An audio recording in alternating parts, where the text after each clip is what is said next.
Welcome to Sit, Stay, Read, the podcast for every wag, whinny, and whisker. I'm Kathleen Donnelly, award-winning author and retired canine handler. Each week, I chat with novelists about the bond we share with our furry friends and how they inspire stories. Grab a coffee, get cozy with your favorite pet. It's time to sit, stay, read. I've been looking forward to today's interview for quite a while because joining me is Jen Danna, who writes as Sara Driscoll, one of my favorite canine series. And today, her latest book, Deadly Trade, is out. Not just the latest book, Jen, this is your 10th book. So I feel like I had Margaret Mitsushima on with her 10th book. So this is only right that we have your 10th book. Congratulations. Oh, thank you very much. I was actually listening to your episode with the last one with Margaret, and I thought it was very funny because we seem to be writing books without meaning to, at the same, because my couple also got married at the end of book 9, and this is their first book as a married couple, just like hers is.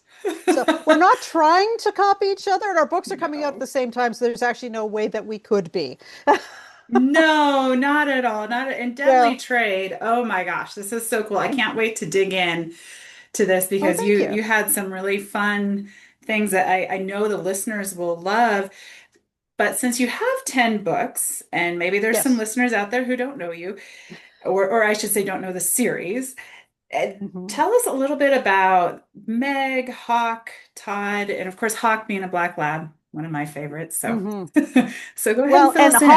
Hawk is a black lab because that was my childhood dog too. I Okay. had a great black lab who was not nearly as talented as Hawk, but yeah, that was my childhood experience. So I've always loved black labs, and also this is a series that's more about search and rescue than it is about like patrol dogs or tracking and Yeah. apprehension, that kind of thing. So going with a dog that has a slightly lower level of aggression was sort of felt right to me in this case. Hmm. How the whole thing started, this is Meg Jennings, who is an FBI contractor. She and Hawk are a dog and handler team that work with the FBI. The Human Scent Evidence team is a real FBI team.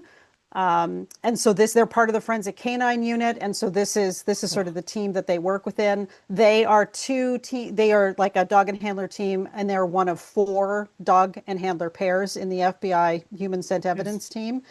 And so they are sent out as live find dogs. So they look for the missing or the injured or, victims of natural disasters, anything that Yeah. could be a federal case or where the feds would be called in. And so in the very first book, Meg and Hawk have been on the team for a while. The other 3 Mhm. dog handler pairs are already sort of established. But like in chapter 3 of the first book, when there's been a bombing on the National Mall in Mhm. DC, one of the firefighters that she ends up working with to save a young girl who's buried in the rubble is the man she marries at the end of book 9, and Yeah. is Todd Webb, who's the husband in book number 10. Um, and it's a nice group ensemble series. So we pick up people sort of as we go along. At the beginning of Yeah. the series, she lives with her sister. Her parents own an animal rescue in Virginia, so they kind of pop in and out of the story. Clay McCord is a Washington Post investigative reporter who in book 1 actually is more of a suspect than, a colleague, but he sort of Nice. worms his way into the greater group. And by book 10, he's just an invaluable arm that they sort of can't work without. So, uh-oh, hold on. I think we're about to be visited. I have a Uh-oh. cat. Oh, well, he or she This says, this is Nala. This is "Hi, Nala, Nala." and we have a lot of cats in this house, so I'm not really surprised that we had one visit. Well, it is no problem. All animals are welcome on Sit Stay Read. So we take them all. In Perfect. fact, half the time Yep. Boomer decides to bark. I think he just heard Yep. the word cat, my black lab, Yeah. and he's like, wait a minute, we were talking about labs. Yeah, that's right. Yeah. So What are you talking about? Cats. Yeah. yeah. Yeah. Well, that's very cool. Well, let's get specific about Deadly Trade. Really, really good book. Brought up some really interesting issues. Tell us a little bit about this one in particular. So this one, it was actually an idea that was given to me by a girlfriend who runs a Facebook book group. And she had sent me an article about the Kilauea eruption that happened in Hawaii, sort of just around the time that I was finishing up book 9 and Meg and Todd are getting married. And so she put the sort of the bug in my brain about, well, they have to go on a honeymoon somewhere. And Hawaii is within FBI jurisdiction, so that would be a great place for book number Yeah. 10. So that was how we started on that sort of road. And I mean, Hawaii is a very different environment from anywhere that I had been before or had written about before. And it also has volcanoes, and I knew this was going to be my one and only chance to write about a volcano as a sort of a background threat through the book. So I kind of looked forward to that too. Yeah. And so Hawaii is the extinction capital of the world. They have lost more species, they think, than the rest of the world combined. So I looked at that as a good Wow. sort of jumping off point to this to sort of talk about, conservancy and wildlife trafficking. And these are real problems in the Hawaiian Yes. Islands. I was not familiar with Hawaii, so my husband and I went down there to do a tour. We hiked through. The book opens in Pu'u Natural Area Reserve, and which is this gorgeous, lush fern forest. And we hiked it ourselves, and it was Nice. just as difficult as I described it in the book. I spent the whole time worrying that we were going to get lost and someone would have to come and rescue us because there's not really a trail.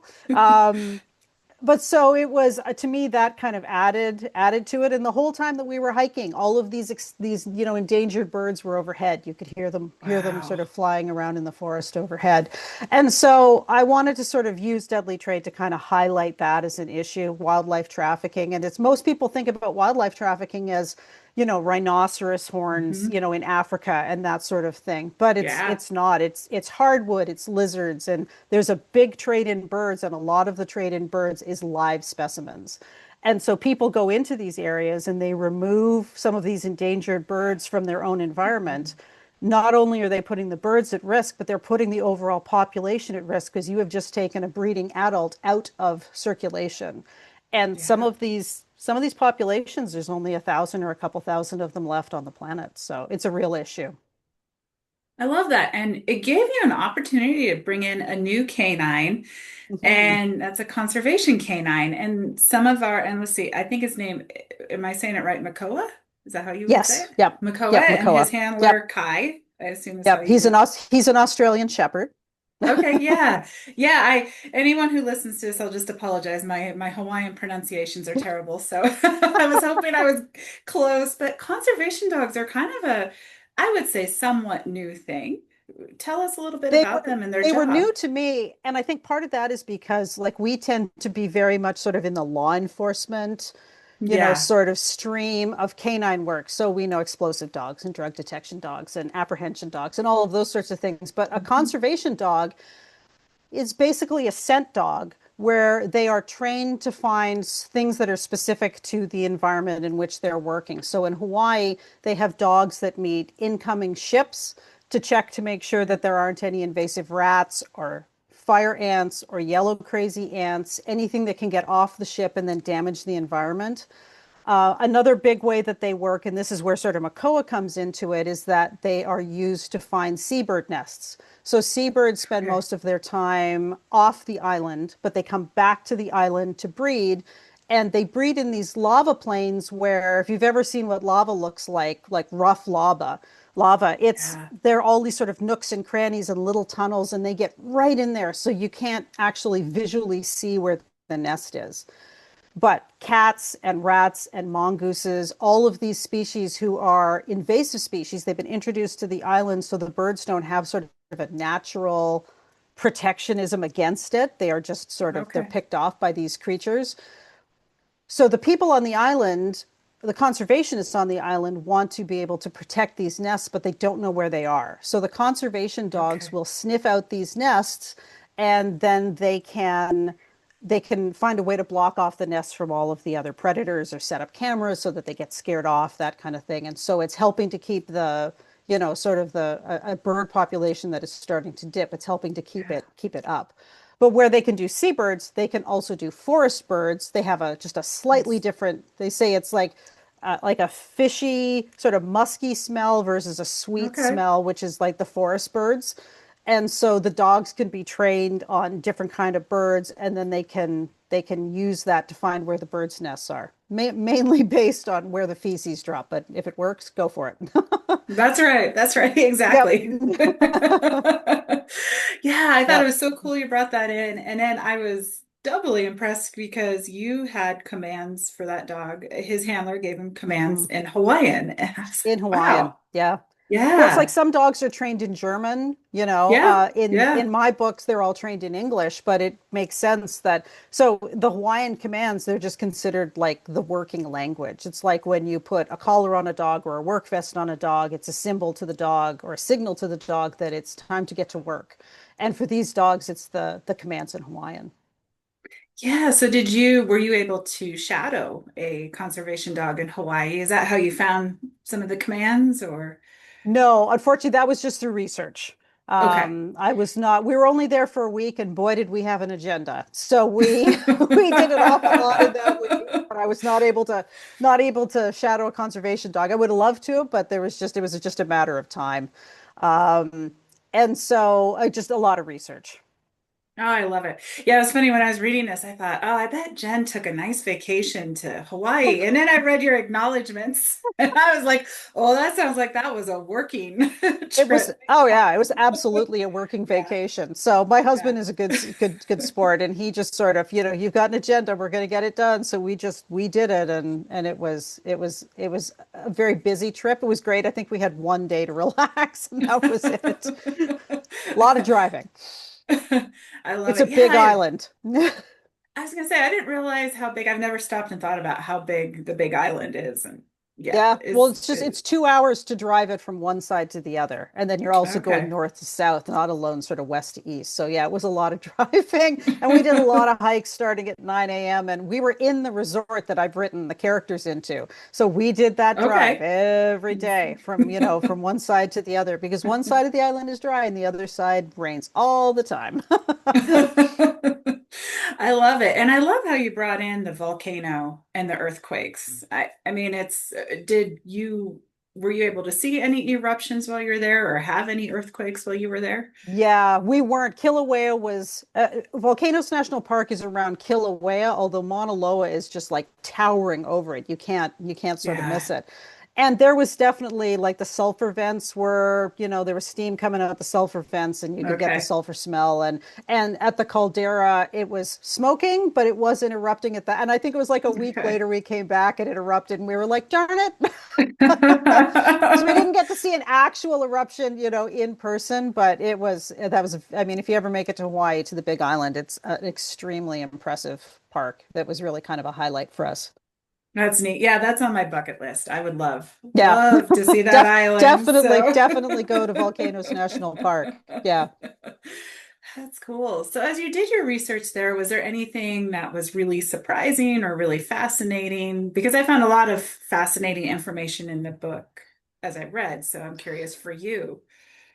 Yeah, I mean, it's such a different. I live in Southern Ontario in the Great Lakes Basin. Like, it is just such a different environment from Yeah. anywhere that I've been to before. And it's interesting how the island is. Like, as I said, one side of the island is rains constantly, but then the clouds literally just get hung up on Mauna Kea Okay. and Mauna Loa, and then the other side of they're like two extremely different environments. You have these That's like cool. desert like lava plains on the one side, and it's very lush on the other side. Um, it was just, I don't know that I'd say it was surprising, but I mean, it was just a great experience to be able to go down there, and the people are wonderful. And, it was great to sort of learn about the science and, everything of the volcanoes, which kind of gets wound into the story, because they have to learn a bit about volcanoes just to save their own lives in case they get, stuck at an eruption. Yeah. Spoiler, that they do. Um, so I mean, it's such a great environment. I would highly recommend going to anybody who wants to. It's sort of the more natural island. Like, a lot of people go to Oahu, where there's Honolulu and Pearl Harbor. But if you want to actually just Yeah. sort of get out into nature, the Big Island is the place to go. Oh, I love it. I love it. And I thought it was really neat. At the start of all your chapters, you always have kind of a theme. The first book was dog working terms, and this book Hmm. was volcanoes. And I thought that is Yes. so Yeah. cool. Well, Yeah. and each one is related to the chapter itself. So if you look at it and then you look really closely at the chapter, they Yeah. are kind of linked. But also it's just when you're sort of I like learning things when I read. And I've Yeah. had a lot of other people say to me, we really like those chapter titles because it kind of sort of gets us into the theme of the book because there's a different theme for each one. So Yeah. yeah, so like for book 9 for Summit's Edge, it was all mountaineering terms, and for this one, it was all earthquakes. The next book is going to be caving, so it's all going to be caving terms. So it's Oh, kind of fun fun. because it teaches you as you go, it teaches you a little bit as you go along. I love it. Well, and let's talk about the next book because that was one of my questions. I was like, this cannot be done at book 10. I know they're married and everything, but we got to keep moving on. So tell us Yep, about book yep. 11. So book 11, I literally just started drafting it today. So Nice. we're off to the races at this point. That's not due till Yeah. next February. Um, Okay. but it'll be next October or next November. This one has a sort of a short production schedule, these books. And what happens is that the canine teams are called to Mammoth National Park, which is where the Mammoth Nice. Cave system is in Kentucky, because Okay. teenagers are being kidnapped and are disappearing, and then they find traces of them within the park, and so then they're off to find where these teens are. But it turns out that they're being taken into the cave system, and so the dogs have to find their way through the cave system to find these kids. So needless to say, this isn't something that they're trained to. So they have to have, Yeah. like when they went up, you know, Pyramid Peak in Summit's Edge, they need, a team of people to kind of help them because caving is extremely dangerous and you can't just sort of send your dog into it. But if you've ever been in a No. cave system, it's not just a single straight tube. There's like offshoots Mm-mm. everywhere. So they need scent dogs to be able to tell them where these kids have been taken. And so that's that. So the book is titled Killer Abyss, and that's out next Ooh, fall. I love it. I love it. That's really neat. How do you decide where to take? I mean, Meg has been all over the place with Yeah. the FBI. How do you determine your locations? Well, for Killer Abyss, it's kind of funny because my son-in-law saw an article about this Mammoth Cave National Park at some Okay. point, and just sent it to me, and I'm like, ooh, that's neat. So we sort of backburnered that one for a bit, and it got, but we came around to it, and I just said to him, yeah, we're Nice. we're doing the cave now, because it's 400 miles of explored caves, and they think there's Wow. 600 miles of unexplored cave, and My so we're gosh. going into the unexplored part. Oh, I love it. And are you heading to Kentucky as well? Are you going to I make your wasn't husband able do to make another it to trip? Well, sort of. We already did it. Wasn't able to make it to Kentucky, but we went Okay. caving in sort of central Ontario, up in the Ottawa region. Oh, So yeah, okay. so we got dragged. We did a weekend of caving in a couple of different cave systems up there, just to sort of get the atmosphere and that kind of thing. I would have loved to have gone to Kentucky. It's just not going to work out this time, but Yeah. it's incredible the pictures that you see down there, and it's amazing. I'm reading about sort of like the Flint Ridge Mammoth Cave connection that happened in the 1970s and the risks these guys take and how they get stuck, Yeah. and some of them have died, and it's amazing what they were doing, but so dangerous. Yes. Yeah. Yeah. It's not high on my list unless it was a guided tour. Yeah, but the guided tour at Mammoth Cave I think would be amazing. So yeah, another That would bucket be. list. That would be. You're adding to my travel plans today. Sorry. Oh, no apologies. It'll be fun. Yeah. Well, what is the best way for readers to keep up on your latest releases, social media, all that fun stuff? Yep, newsletter is always the best. I try not Okay. to hit people's inbox with it very often, so Yep. you'll hear from me sort of 4 or 5 times a year kind of thing, usually around releases.